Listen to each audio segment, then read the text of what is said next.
Hi, I'm Peter from Coffee Parts and we're looking at the DF83. This is the latest grinder in the range and the 31st produced worldwide, the first in Australia. It is the big brother to the DF64, which has become well known. In Australia and New Zealand, these are branded Coffee Tech, but depending on where you are in the world, the brand name does vary. But they're well known as DFs, DF64E, DF64P, and in this case, DF83. But first things first, we're gonna make a coffee, see it perform before we dive in and really talk about the specs of this unit and how it compares to the DF64. So let's do a coffee first and get going. So we've got 20 grams of coffee here. We're gonna use this as a single dose grinder, so with a little bellows. And one thing to note is just how fast, how quiet for a grinder this is. So just activating the motor, taking out the top, dropping it in.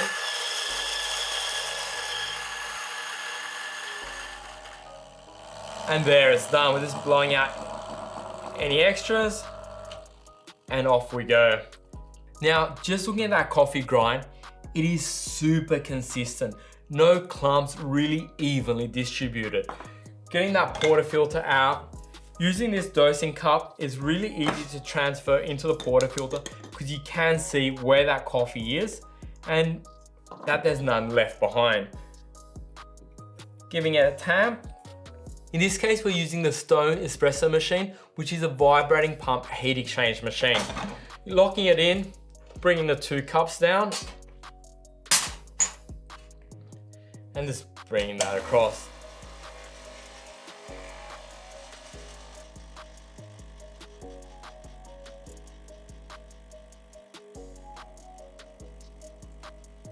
That is looking nice.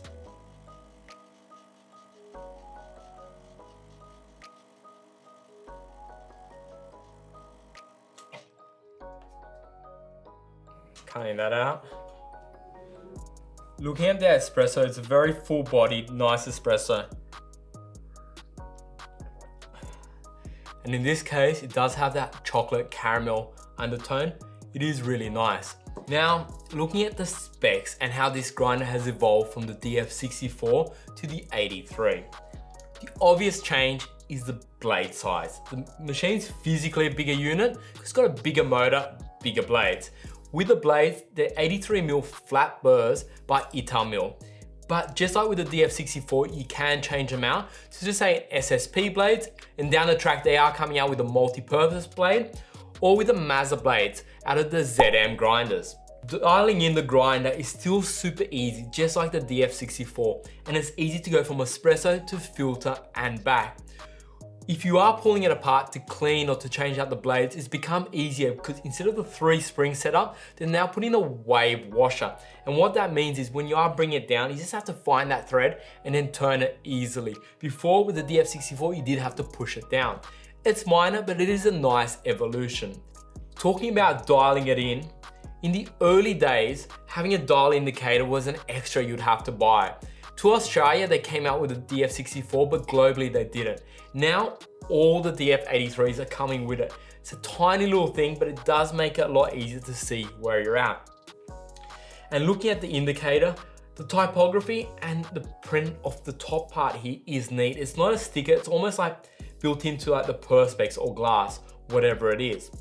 When you're looking at the bellows has evolved a fair bit. Now when you pull it apart, you see it has a cone shape, which really fits in neatly. And what that means is you can really push that bellows and move it around without it moving out. In a DF64, it was more of a flat structure like that, and it doesn't sound like much, but when you have it in, it does fit just a lot more firm and just feels a lot more polished.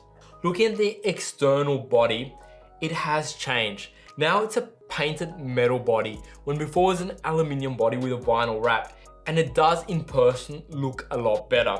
The base has also changed and the unit's a lot more solid now. The power switch has moved from the front here to the side, which makes it a lot easier to activate and deactivate it, especially when you have the dosing cup. And you can't see it on camera, but on the back here, the base just slips up slightly to let the airflow go in through the grinder. But from a design perspective, it looks really neat, the way it finishes, and there's a small subtleness that really does look finished when you're next to it. One thing I don't like, however, is the power cable. I don't like the power cable out the side because to me, it reduces flexibility. I'd rather have the power cable out of the bottom and be able to move it whichever way I want. So depending on which side of the machine, maybe move it under the machine and through the bench or whatever it might be, it feels a little bit of an eyesore out here.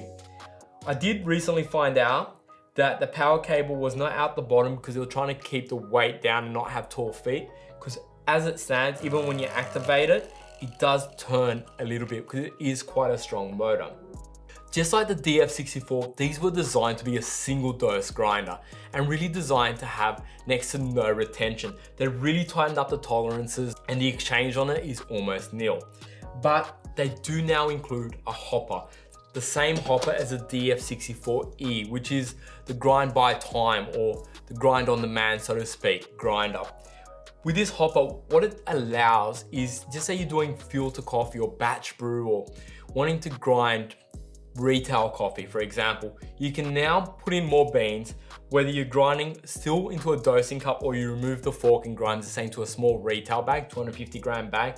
It does offer a lot more flexibility to the grinder. And these were designed with the commercial intent to be able to be used in a cafe, although obviously it does appeal to the home market. And one other little bit it comes with, the riser. And what this riser does is not only does it fit perfectly in the cup, on the other side, if you're using a 58mm portafilter, it fits perfectly into the 58mm portafilter. So one side for the dosing cup and one side for the portafilter. In that aspect, it really has been well thought out of. So it's a very versatile grinder. Just like the DF64, you can really start modifying and changing up to whatever use case you want. Different burrs, changing out the bellows and playing around with them. But in this case, it's starting to be more refined. We've had it now for about a week since we first saw it. And like I said, this is the only one in Australia and only the 31st one made in the world. So it is still a very new unit, but we've been quite impressed. We've been playing predominantly on espresso, but still in filter, it has performed well. So the obvious comparison to this machine being the bigger blade size and being that you can change out the blades with the Mazda ZM blades would be the Niche Zero, which is sitting back there because it uses a 63 conical blades from the Mazda Coney. Let me know in the comments below, do you want to see a comparison between the 83mm flat of this DF83 versus the 63mm conical of the Niche Zero? Let me know in the comments below, yay or nay. And like always, if this video has brought you value, hit that thumbs up. If you haven't yet, please subscribe. Thank you and see you on the next video.